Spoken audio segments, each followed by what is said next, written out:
As we begin our exploration of the world's rivers and watersheds, we are going to need a common understanding regarding the science behind watersheds. We will start with learning about the simple water molecule, which is one of the most magical molecules on the planet. Water is very weird. In many ways, water is the most ordinary of molecules, so much so that we tend to use it as a standard against which we compare other molecules. However, water also does things that do not make any sense, given the way other molecules act. This combination of ordinariness and strangeness makes water truly magical. In this presentation, we're going to explore water's physical, chemical, and biological properties. So sit back, have a glass, and enjoy. Water is a simple molecule. It is composed of two hydrogen atoms joined to one oxygen atom. In general, it is a stable molecule, but one that can be broken apart into its constituent atoms with a mid-level of effort. Simple, and yet very complex. Again, magical. As we look at the physics of water in relation to watersheds, we will talk about density, velocity, suspensions, solutions, and freezing. There are many other physical aspects of the water molecule, but these are the ones we will focus on. Water has a density of 1 gram per milliliter. Well, actually, it has a density of 0.998385 grams per milliliter at 4 degrees Celsius. But who is counting? This density is used as a benchmark for other materials. And with this average density, there are a lot of things that float on water, but also a lot of things that sink in water. This average density of water is an important property when it comes to how watersheds function. Once water begins to move, really interesting things start to happen. When we think about moving, we are looking at velocity, which I'm going to define as the quantity of water moving in a specific direction over a set period of time. As water moves through the landscape, it tends to follow a historic pattern, or a channel, within a larger watershed. During regular flow between precipitation events, water moves at a base flow velocity within a fairly well-defined channel. However, during precipitation events, we have more water trying to get through a constrained channel. During these periods, the water rises until it leaves the channel and enters flood stage. When the river is at flood stage, it often moves at higher velocity and can be more erosive, taking more material into suspension. Suspensions are uneven mixtures of solids and fluids. When water is agitated, the solid material is held within the liquid column. Once the agitation stops, the solids will eventually settle out. Heavier and larger solid material will need more agitation to keep in suspension and will settle out faster than lighter and smaller particles. You can see this by taking a jar of water, adding a handful of soil, and shaking the jar. The soil will go into suspension and then settle out over time, with the heavier particles coming out first and the lightest ones settling out last. Unlike a suspension, a solution is a mixture in which all the molecules of the solute, or the material that is dissolved in the liquid, are equally dispersed throughout the liquid. In solutions that are not at the saturation point, the solute will remain in solution until such time as the liquid is removed. For example, salt will dissolve in water. However, if the water is evaporated away, the salt will remain behind, falling out of solution. On the left is an example of a suspension, where the different soil particles are settling out according to size, with sand on the bottom and clay on the top. On the right is a salt deposition area where the water is evaporating, leaving the salt behind. When we look at moving water, we can combine the physical processes of velocity, suspensions, and solutions to understand how a river moves across a landscape through the process of erosion and deposition. Here is a river channel that is showing both erosion and deposition. Let's start by looking at the process of erosion. As the water flows downstream, the velocity of the water will vary depending upon the slope, the width of the channel, and the amount of material suspended in the water. In terms of the larger watershed picture, areas with steeper slopes and narrower channels will have higher velocities. Water that has more material in suspension will have slower velocities. In relation to specific areas within a river channel, the outer banks of the river will have a higher velocity. With this higher velocity, the water will rub against the riverbank and erode the soil. A bank that is held together with the roots and other structure will resist erosion, but all channels are susceptible to erosion at high enough velocity. As material erodes from the bank, it will either sink to the bottom of the channel due to a high density, float along the river due to a low density, or enter into suspension. Water on the inside channel of a riverbank flows at a lower velocity. As the water loses velocity, it becomes less able to hold sediment in suspension, and the soil settles out. This process of soil settling out will result in deposition along the inner bends of a channel, where the river will deposit new land over time. As we look at river channels, we can quickly see where the water is moving faster or slower by the pattern of erosion and sedimentation. However, this pattern of erosion and sedimentation does not stay the same over time. This process of erosion and sedimentation will create meanders that move rivers back and forth across the landscape. Over time, the velocity pattern will change when it moves far enough so that it loses force at one point and gains force at another point.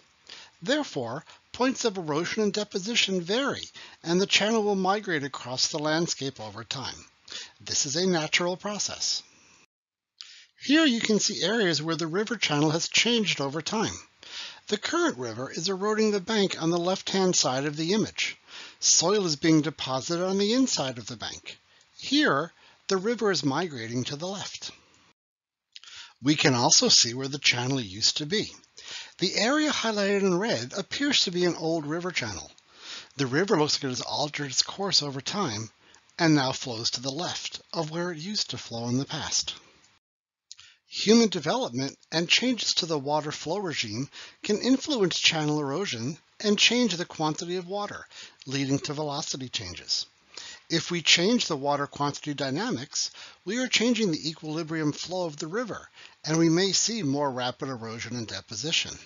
I believe we may be seeing some human-influenced changes with this river looking a little wider due to higher quantity and faster flow rates that are cutting the new and wider channel. As you think about our previous slide, we had erosion on one side of the river and deposition on the other. If we have significant erosion in a river, is that a good thing, a bad thing, or neither? Remember, erosion is a physical process. Therefore, from a scientific perspective, erosion and deposition do not have any moral value standards. It's neither good nor bad. It is a process that happens and will vary based upon water velocity, land use, and channel dynamics. Let's end our discussion of physics by talking about freezing, which is where water gets really weird. Let's open this section with a quick trivia question. In general, what happens to the density of a substance as it gets colder? According to this graph, temperature increases move from left to right, with cold temperatures being on the left and warmer on the right. As a substance gets colder, or on the left side of the graph, it gets more dense. So in general, as a substance gets colder, it increases in density. Now what happens to the density of water as it gets colder? This is where the weirdness factor of water reaches 11. Until it reaches 4 degrees Celsius, water behaves as one would expect, getting denser as it gets colder. Then, as it chills below 4 degrees Celsius, water begins to get less dense. Whoa! Water has a maximum density above freezing, which then decreases as it gets colder. That's magical. So to recap, while most substances will increase in density as they get colder, water decreases in density. That makes no sense. But because water decreases in density as it gets near and below the freezing point, it does weird, magical, and wonderful things. With water decreasing in density below the freezing point, ice, which is solid water, will rise and float to the surface. This is probably one reason why we have so much life on this planet. Because ice floats, this is why fish and other species can live in lakes. When the water gets close to freezing, it rises to the surface and freezes at the top, leaving liquid water underneath the cap of ice. If water sank when it froze, there would be no place for the fish to live except for a very thin layer of liquid water between the ice and the air. If you have ever kept a bottle or other container of water in your car over a cold winter's night, you may have experienced one of the more dramatic effects of water getting less dense as it freezes. While it was liquid when you filled the container, as it gets colder, the water will expand, trying to find a way out of the container. In a sealed container, the ice will expand to the point at which the container will break. This can cause a very unpleasant cleaning experience for you the next morning. Expanding ice also does neat things in soil. Soil has small pores and channels that can be filled by water during the fall and during periods of melt in the winter. As the water in these channels and pores freezes, the ice will expand, increasing pore size and lifting soil. If you live in a northern environment, you will be familiar with this, as you see ice heaving the road surface, creating cracks and potholes as the soil expands and contracts through the winter. You can also see how expanding ice can crack the wood in trees. If you are hiking during a really cold day and hear a loud pop, it may well be the wood cracking as the water in the tree freezes and expands, pushing the wood apart. Let's move on from physics to chemistry. When we look at chemistry, this is a process where molecules interact with each other to create a new molecule. Unlike the physical process of suspensions and solutions, a chemical process changes the structure of the molecule, creating something new. In relation to how water is involved in chemistry, let's look at a common reaction in which we move through a variety of steps that move water to an acid. This happens when you burn coal, and the byproducts of this combustion mix with atmospheric water to turn water into sulfuric acid. We often find sulfur dioxide mixed with the coal in coal seams. When the sulfur dioxide is burned in the presence of oxygen, it creates sulfur trioxide. This is the first chemical transformation where we create a new molecule. When this sulfur trioxide hits water in the atmosphere, it goes through another chemical transformation, changing to sulfuric acid. This atmospheric sulfuric acid is then carried in the atmosphere as droplets. These droplets can move hundreds of miles from the point of combustion, which is generally a power plant or an industrial facility that uses coal to generate energy. This image shows how sulfuric acid moves through the landscape. The coal with sulfur dioxide is burned and converts to sulfuric acid, which is carried downwind, where it falls as rain or snow on the landscape and flows into rivers and lakes, often miles from the point of combustion. What happens when there is too much acid deposition on the landscape? The organisms in the environment are poorly equipped to handle more than just a little acid, and when the acid level gets too high, it can damage the vegetation. As sulfuric acid enters the water, it raises the acidity of lakes and rivers, which can result in fish kills. If the acidity level gets too high, there can be very dramatic changes to the landscape, including creating water bodies that are effectively lifeless. Not all chemical processes damage the landscape. When we think about photosynthesis, digestion, and respiration, these are chemical processes. When hydrogen, carbon, and oxygen combine or break apart in the presence of light or other energy sources, these chemical processes create compounds that are necessary for life, or compounds that are the waste products of life processes. As with our physics example, let's have an emotional check on chemistry. Let's say there's been a lot of coal burning on the West Coast. This burning has created acid rain which has drifted to the middle of the country, resulting in acidification of the soil and water.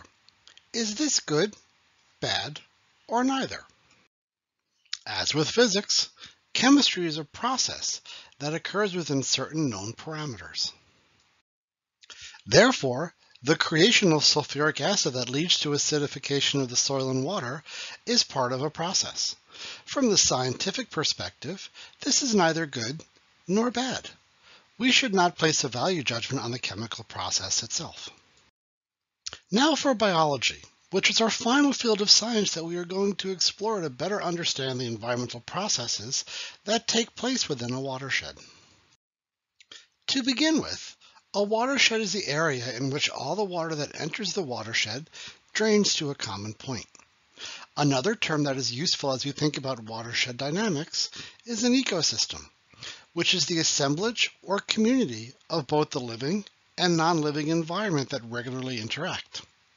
Ecosystems can occur at different scales. At a small scale, we have the single lake ecosystem, or we can look at a watershed as an ecosystem.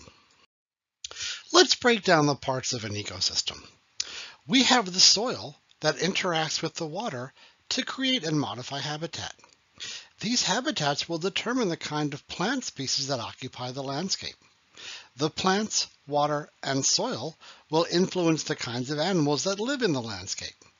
And then to close the loop, the animals will contribute waste and cause a level of soil disturbance that influences soil processes in the ecosystem. A nice little cycle. Having given you a theoretical framework for the ecosystem processes, let's break it down to see how the ecosystem works. Here are three different types of soil: sand, loam, and clay. These soil types are based upon the parent material, the weathering and erosion process, and the organic activity that occurs within and at the surface of the soil, the last two being a physical and a chemical process. The different soils have different pore sizes. Sand has the largest pore size, so water flows into the soil quickly, but also leaves quickly. Clay has the smallest pore size, so it takes time for water to enter the soil profile and tends to be held in the soil for a long time. Silt, or loamy soil, lies in the middle. The kind of soil and the way water infiltrates through it will influence the kinds of plants that grow in the soil. In wet, loamy soils, we will find water-loving plants that can live with a high level of saturation and periodic flooding. For example, plants that might occur in a peat bog. In our sandy soils, we will find plants that are more drought-tolerant and can make use of high-intensity but short bursts of rain. When you put a drought-tolerant plant in a wet soil, or a water-loving plant in a sandy, dry soil, that plant will not do well. The plants that live in the specific soils will influence the kind of animals that live in the system. These are all examples of animals that require wetter environments. They like the lush vegetation and abundant water to thrive.